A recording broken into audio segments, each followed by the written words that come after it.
Hello বন্ধুরা, আশা করি সবাই ভালো আছেন। আজকে চলে এলাম একটি ইন্টারেস্টিং ভিডিও নিয়ে। তো দুর্গাপুজোয় ঘুরতে গিয়েছিলাম, এটা সারসার প্যান্ডেল। তো সারসাতে অনেক সুন্দর সুন্দর প্যান্ডেল হয়েছে এবং অনেক সুন্দর মঞ্চ, মন্দিরটাও খুবই সুন্দর। তো এখানে আমার মামার বাড়ি, তো আমার মামার বাড়ির পাশে হচ্ছে এই পুজোটা। তো এখান থেকে আমরা গিয়েছিলাম একটি বিখ্যাত জায়গায়, সেটা হচ্ছে আমাদের বেনাপোলের পেচর বাওড় নামে পরিচিত এই জায়গাটা। নদীর ভিতর দিয়ে দেখুন কত সুন্দর একটি রাস্তা করে মন্দিরটা করা হয়েছে। এবং এই যে লাইটটা দেখতে পাচ্ছেন, এটা বর্ডারের লাইট এবং এগুলো সীমান্তর পুরো সাইড দিয়ে এই লাইটগুলো দেয়া আছে, সার্চ লাইট। তো এখানে একবারে ইন্ডিয়ার কাছে, এই নদীটা পার হলে ইন্ডিয়া। তো এখানে আমরা চলে আসলাম মূল প্যান্ডেলে। দেখুন কত সুন্দর প্যান্ডেলটা, আর ভিতরে অনুষ্ঠান চলছে, নাচ গান চলছে।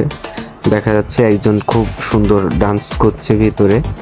তো এখানে খুব সুন্দর আয়োজন হয়, আর সাউন্ড সিস্টেমের কথা না বললেই নয়।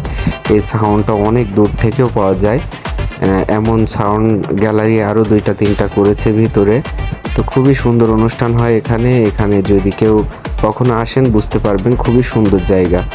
আর এই জায়গা থেকে ইন্ডিয়ার অনেক লাইটিং দেখা যায়। এখান থেকে নদীর ওপর দিয়ে লাইটিংগুলো ভেসে আসে, দেখা যায়। এখান থেকে ইন্ডিয়ার সাউন্ডও পাওয়া যায়, সেখানে অনুষ্ঠান চলে, সেই অনুষ্ঠানের সাউন্ডও পাওয়া যায়। তো সকলে উপভোগ করুন, খুবই সুন্দর জায়গা।